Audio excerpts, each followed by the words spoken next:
there, guys. Ken here, your Thrifty Apprentice, and welcome to part 4 of our simple mini landscape series. That's right. Today, guys, we are putting all of those elements together. Remember, in video 1 we did skies, in video 2 we did rocks, in video 3 I showed you how to paint a birch tree, and here, as promised, we are putting all of those elements together into one painting. So I'm starting off with a piece of 100% cotton, 140-pound cold press acid-free Strathmore 500 series paper, one of my favorite papers. 100% cotton, very economical and affordable. My alternative for arches or arch. I am going to be using a 48 half pan set of Master's Touch watercolors. I'm really testing these for review so that I can eventually get around to that big Master's Touch video that I would like to do. I don't have to really paint with these much. I'm going to do this painting and then I'm just going to jump over to the review because I've used Master's Touch over and over in several different ways. Although these are a bit of a different beast, and boy, do I have a lot to say about this half pan set when we get to the review. I am using a couple of different brushes, a couple of different flats and rounds.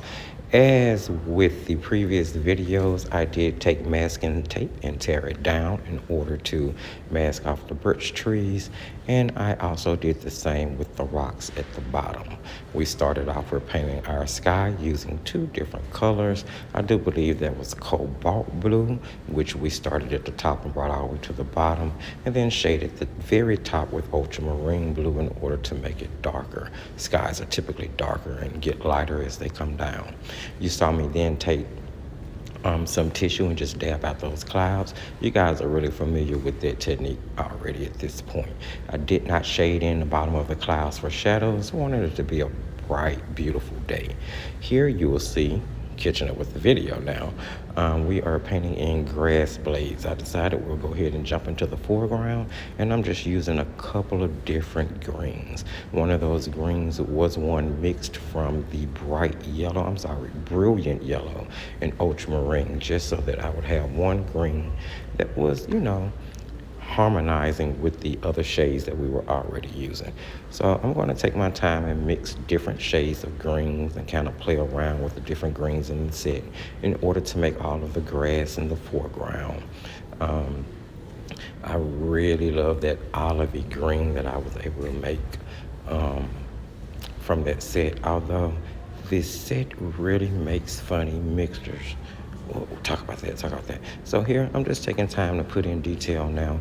Whenever you have a composition that you're working on that, doesn't have a lot of elements in it, it gives you more time to concentrate on the details and putting details on things for the eye to go to. And I kind of wanted the eye to travel around the painting, clouds, birch trees, rocks, just to give sort of a focus to it.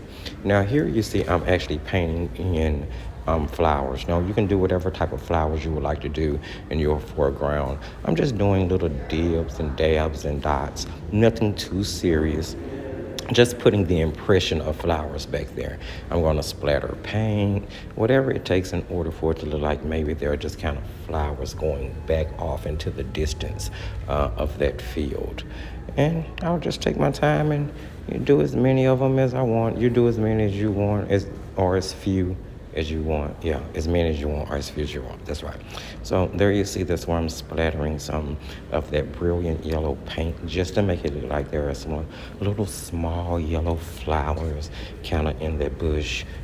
Who knows what's in there? All types of little things, probably all types of insects and animals too. Then I decided that I needed to paint on some cattails because who knows, maybe this little bush is by the water, right? And plus I like painting cattails. So I grabbed some of the burnt sienna, and I'm going to be using that to put the cattails down. And then eventually I'll go back with a mixture of the Van Dyke brown and the burnt sienna from the set in order to do the shading on the opposite side of the cattails just to give them a little roundness and a little bit more realism. Afterwards, we're going to jump into removing the masking tape from the rocks, and then we'll remove the masking tape from the birch tree area. Now, if you did not stick your tape on your pants before you put your tape down, know that you can grab a heating tool or a hair dryer and heat that tape. That's going to loosen the adhesive and make it easier for you to pull. I also just suggest that when you're taking masking tape off, kind of pull it at an angle, either sharply to the left or sharply to the right. For some reason, I've discovered this just helps reduce the friction and just causes the paper to tear a little bit less. It's FYI. So, jumping into painting the rocks here, I am going to throw a few colors in. I'm going to throw in some yellow ochre to add a little warm, earthy yellow to it. And guys, forgive any noise in the background. You know, as I tell you guys sometime, I'm on break. I'm shooting a voiceover. You can hear things in the background. Sorry about that.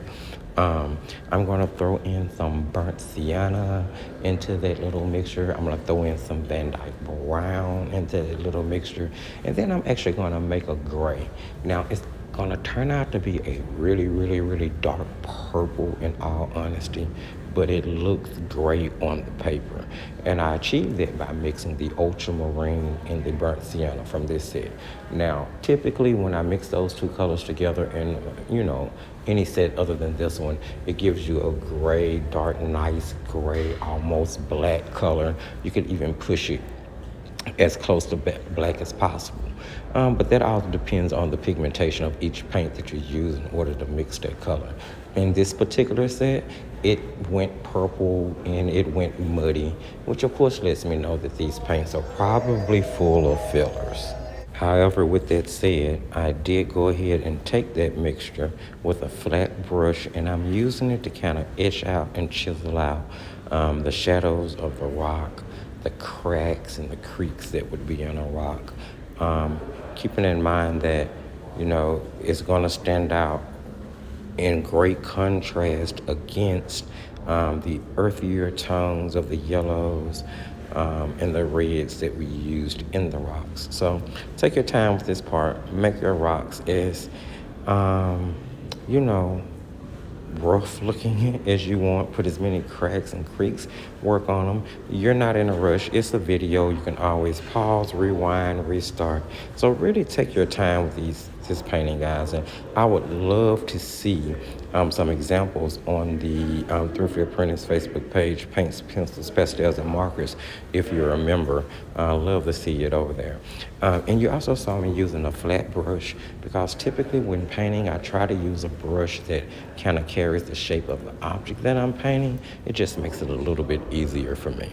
Now here we're going to go in and work on the birch trees. So the first thing I did was try to scrape out or to lift out some of that paint that had seeped up under my masking tape.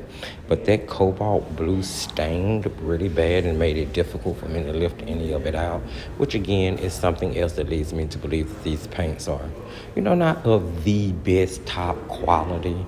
I really feel like they're probably more of a dye-based paint, maybe even ink. I'm gonna do a little bit more looking and testing before I offer my final opinion on that. I want to talk about these paints so bad because I just have so much to say. It's been such an experience from the minute I opened the tin. So once I realized that I could not lift that blue out of the paper, mind you, this is 100% cotton watercolor paper, I decided that I would go ahead and just try to work it into the composition. So I made the gray dark color that I normally mix in order to shade the shadow side of my birch trees and give them roundness. I made that mixture a little bit darker than normal. So I'm just going to go in on each side of each of the birch trees. You're going to see me wet it. You're going to see me drop in my shadow color. And then you're going to see me go back in and kind of blend the rough line of that shadow color out, just so, it would be soft and it will look a little bit more natural. And I'm going to go back and forth playing with the roundness And of course you do this by the shading. I'm going to shade a little bit wider and heavier to the left side where I feel like my shadows would be. And then I'm going to shade really, really thinly towards the right side where I feel like the sun would be hitting the trees. At this point, I grab that flat brush because it's really, really good with helping to paint in the emulation of the kind of papery texture that birch trees have. And then, of course, the old trusty credit card scraper. I will forever thank Lindsay, the frugal crafter, for showing me this little tip. It is one of the best things since sliced bread. Yes, sliced bread and sandwiches. But anyway, yeah, you just grab that and you go ahead and you're just gonna scrape in the little papery texture, guys. At this point, we painted a birch tree, the last painting, and if you guys followed along, you should have a little bit practice on this technique, or if you are an experienced painter, you shouldn't have any problem pulling anything like this off.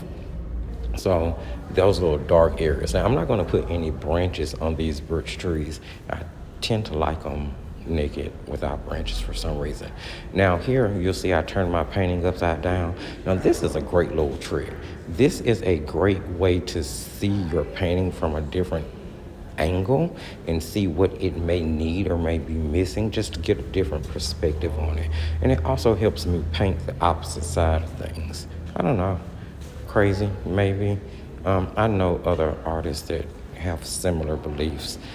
So here we're just gonna continue to work. You're gonna see me go back and forth shading and working on the shading just to get the trees right. I'm gonna throw in a few birds in order to add just a little bit more to the scene. And keep in mind now, the bigger you paint birds, the closer they're gonna look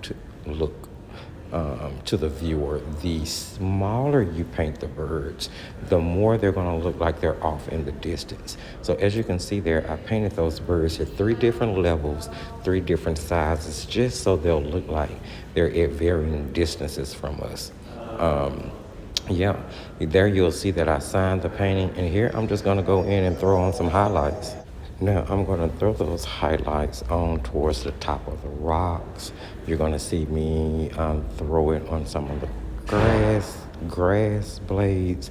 You're going to see me throw it on the right side of the tree. Anywhere I feel like the sun on this bright day may have been reflecting and light may have been hitting. So you're just going to see me go back and forth. I think I even end up highlighting the bird's wings, thinking to myself, the sun would be reflecting off the wings somewhere up there in the sky. I had fun with this painting. I had fun with this series, and I really hope that you guys did too if you have been following along. Well, guys, that's pretty much going to bring this video to an end. Hopefully you saw some tips, tricks, techniques throughout this 4-video mini-series that you find helpful. If you did, don't forget to give the video a thumbs up, and maybe we'll do other mini-series like this in the future. I think kind of simple, easy mini-series. Don't forget to share the video. Remember that sharing is caring, and maybe somebody else out there would love to see or hear this information. Use the comment section. Let me know what you guys think of the video. Let me know, have you been following along with the series? And if so, what did you think of it? Did you learn anything, or is there something you would like to add to it? We'd love to hear from you guys. Don't forget to hit us up on all the social media sites, Facebook, Instagram, TikTok, as well as the Thrifty Apprentice sponsored Facebook group. Paints, pencils, pastels, and markers. Great space for crafters and artistic people alike. Love everybody, and everybody is welcome. Because as you guys know, not only am I an artist, I am an avid crafter and bookmaker as well. So, am I forgetting anything? There is a link in the video description for my most recommended products. Hit it up. And remember, as I tell you guys at the end of every single video now, just keep painting and crafting.